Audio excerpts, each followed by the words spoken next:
Baik. Ada yang sakit? Ya. Nanti siapa yang gambaran? Iya. Kamu berarti? Karena hari ini adalah mata pelajaran sejarah. Di sini saya akan menjelaskan materi pada siang hari ini. Itu adalah pembahasannya adalah sejarah. Teman-teman di sini asik kan? Apa itu sejarah? Ada masih ingat? Kalau ada masih ingat, boleh ada tangan. Ada masih ingat? Oke. Ini tak. Masalah kok? Itu bukan sejarah, itu bukan sejarah. Oke, sini saya jelaskan.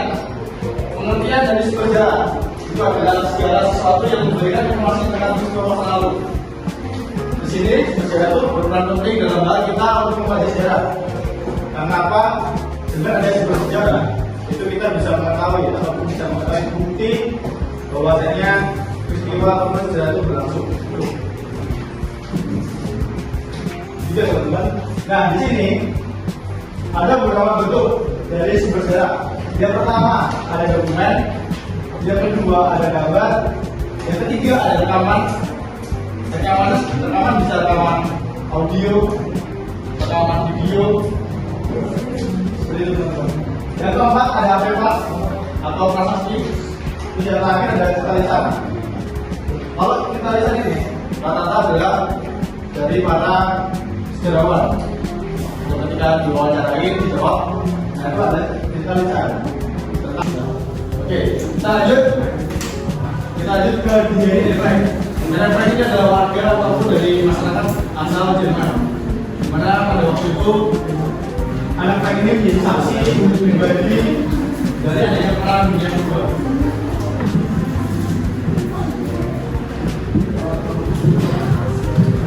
Ya, perang dunia kedua. Di sini anak Frank itu bersedih teman-teman ataupun mengungsi. Tapi pengungsian dari anak-anak ini memang satu kali apa ya namanya menjadi tempat paling mengerikan dalam perang dunia. Jadi di sini dia tuh sembunyi sambil menuliskan dirinya apa yang terjadi pada waktu dia mengungsi di perang dunia kedua. Dan pada waktu itu kembangnya ternyata di daerah sekitar yang cukup kencang. Ada di sini dari daerah lain dengan cerita yang dari masa lalu. Terus yang ketiga dari bahasa kita bahasa Indonesia. Ini di sini aku masuk ke adalah fotografi pernikahan Indonesia tahun 1945. Di sini bisa dilihat teman-teman itu adalah visual langsung dari momen Indonesia bangsa. Itu siapa yang baca proklamasi? Mana yang mana?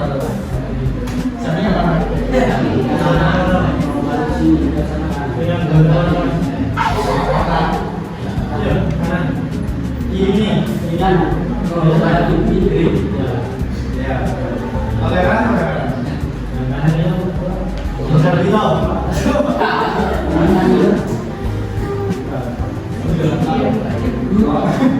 Kalau di belakang itu parlemen pada waktu itu. Jadi di sini bisa dilihat teman-teman, kalau kalian bisa melihatnya, itu kan bisa melihat gambaran pertama dulunya ketika proklamasi pertama kali dibacakan, itu kalian bisa tahu. Nah dengan kalian pengen tahu, kalian juga bisa baca bukunya. Itu kalian bisa memahami alurnya bagaimana, terus kejadiannya seperti apa. Itu tadi bisa tahu. Terus yang keempat itu ada prasasti Cirebon. Ini tinggal dari kerajaan Sunda. Ya. Di abad ke-5 Masehi. Nah di sini bisa dilihat teman-teman bahwasanya ini adalah bukti tertulis dari peradaban kuno. Ini masih nyata atau real tulisannya zaman dahulu. Jadi ditemukannya oleh para ilmuwan itu kondisi prasasti tidak ada tulisannya. Dan sudah terkubur selama beberapa ribu tahun, malah berpuluh ribu tahun. Sumber primer ada yang mau tanyakan teman-teman? Bisa dipahami? Menyala abangku.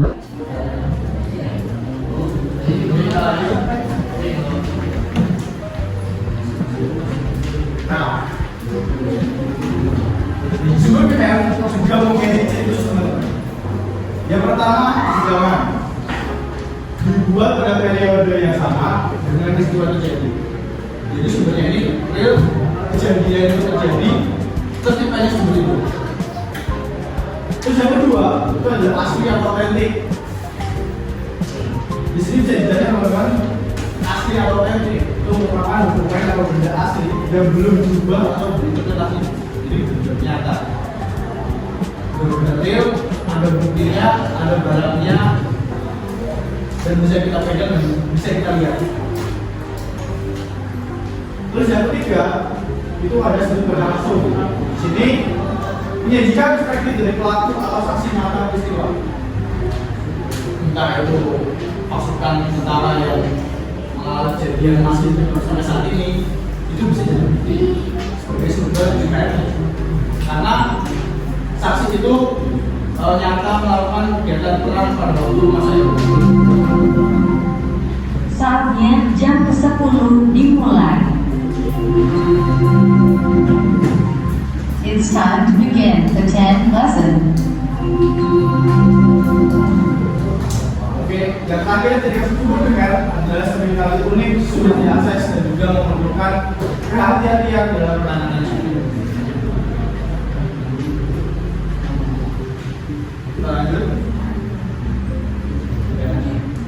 Nah, tadi kita sudah membahas tentang sumber primer. Sekarang kita membahas tentang sumber sekunder atau interpretasi dan analisis. Di sini teman-teman bisa lihat penjelasannya bahwasanya sumber sekunder itu merupakan materi yang dibuat setelah peristiwa itu terjadi.